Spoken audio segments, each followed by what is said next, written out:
Selamat pagi, kali ini saya akan mempresentasikan tata cara penggunaan masker bersama Ngopi Pagi Channel. Jangan lupa subscribe, like, share, and comment ya di bawah tombol ada. Baik, di sini akan memperjelas yaitu jenis-jenis masker. Ada 4 tipe: masker kain, masker bedah, masker N95, dan face piece respirator. Untuk jenis-jenis masker itu sendiri ada perbedaannya antara masker kain, masker bedah, dan masker-masker lainnya. Kegunaannya untuk yang masker kain ini bisa dipakai untuk masyarakat sehat di tempat umum dan fasilitas lainnya. Kemudian bagi tenaga medis tidak disarankan ya. Dan untuk masker bedah tiga lapis bagi masyarakat yang punya gejala flu, influenza atau batuk bersin-bersin, hidung berair, demam, nyeri, tenggorokan bagi tenaga medis di fasilitas layanan. Untuk yang N95 atau equivalent ini diperuntukkan untuk tenaga medis yang harus kontak erat langsung menangani kasus dengan tingkat infeksius tinggi. Dan untuk respirator ini untuk pekerjaan yang memiliki resiko tinggi terpapar gas-gas berbahaya. Nah, itu dia ya untuk sekilas jenis-jenis masker dan kegunaannya. Oke, secara detail masker kain dia perlindungan terhadap droplet ya. Terus perlindungan terhadap aerosol ataupun partikel airborne ini tidak ya. Terus pencegahan keluarnya droplet dari batuk bersin memakai. Untuk bersin pemakai ya droplet besar.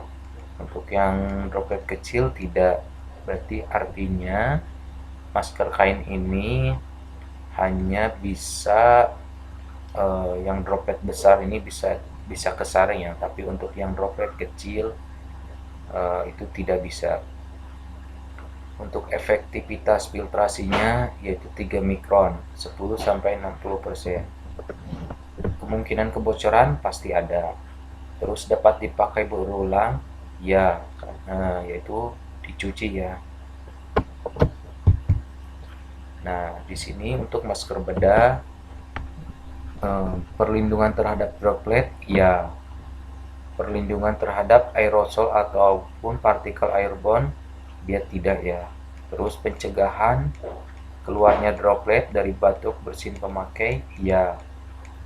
Dari efektivitas filtrasinya yaitu 0,1 mikron. Kebocoran tetap ada. Dapat dipakai berulang tidak. Jadi masker bedah ini hanya untuk satu kali pakai ya. Sedangkan yang kain bisa dicuci kembali. Nah, untuk masker yang satu ini N95 atau equivalent untuk perlindungan terhadap droplet ya, perlindungan terhadap aerosol partikel airborne ya. Wah, ini sangat rekomendasi ini ya. Terus pencegahan keluarnya droplet dari batuk ataupun bersin pemakai ya. Dari segi efektivitas filtrasinya yaitu antara 0,1 mikron. Dari tingkat kebocoran ini tidak ada ya. Jadi sangat rekomendasi banget ya. Terus dapat dipakai berulang tidak, tetapi jika stok sedikit dapat dipakai berulang. Jadi ada catatan sendiri ya, karena keterbatasan jadi bisa dipakai ulang. Semakin sering dipakai ulang, kemampuan filtrasi akan menurun. Jika akan menggunakan metode pemakaian kembali, masker yang sudah dipakai dapat dikeringkan tanpa terkena sinar UV secara langsung selama 3-4 hari. Nah, itu dia untuk N95 ya. Nah, sedangkan untuk masker yang satu ini yaitu face piece respirator, perlindungan terhadap droplet iya. Perlindungan terhadap aerosol ataupun partikel airborne? Iya. Pencegahan keluarnya droplet dari batuk ataupun bersin pemakai? Iya. Terus efektivitas filtrasinya yaitu 0,1 mikron. Tingkat kebocoran di sini tidak ada. Kemudian dapat dipakai berulang? Ya, dibersihkan dengan disinfektan secara benar ya. Nah, itu dia salah satu masker ya. Terus menyikapi kelangkaan masker ya saat-saat ini dalam masa pandemi COVID-19, jadi kita harus menyikapinya. Yang pertama, jangan panik buying ya. Masker ini diperlukan terutama untuk tenaga kesehatan, orang yang sedang sakit dan orang yang merawat orang yang sakit. Belilah masker sesuai kebutuhan dan secukupnya. Kemudian, dapat menggunakan masker kain sebagai alternatif. Bagi masyarakat yang sehat, tidak ada gejala infeksi saluran napas, hidung tersumbat, berair, batuk, nyeri tenggorokan. Bisa menekan transmisi 50% sampai 70%. Tergantung bahan juga ya kalau di sini. Apakah penggunaan masker kain itu efektif? Nah, kita bisa lihat ya keefektifan antara masker kain dan masker bedah. Ini bisa Anda lihat sendiri, yaitu efektifnya antara 71 sampai 79% untuk masker kain, sedangkan masker bedah yaitu keefektifannya antara 86 ya. Jadi lebih baik pakai masker bedah untuk yang tenaga medis. Kesimpulannya, penggunaan masker bedah lebih efektif 3 kali dibandingkan masker kain atau buatan rumah. Masker kain atau buatan rumah menjadi pilihan terakhir untuk mencegah penularan virus melalui partikel kecil ataupun droplet setelah masker N95 dan masker bedah. Masker kain lebih baik dibandingkan tidak menggunakan sama sekali. Nah, itulah ya kesimpulan tentang pemakaian masker itu sendiri. Cara memakai masker yang benar. Siapa saja yang perlu menggunakan masker?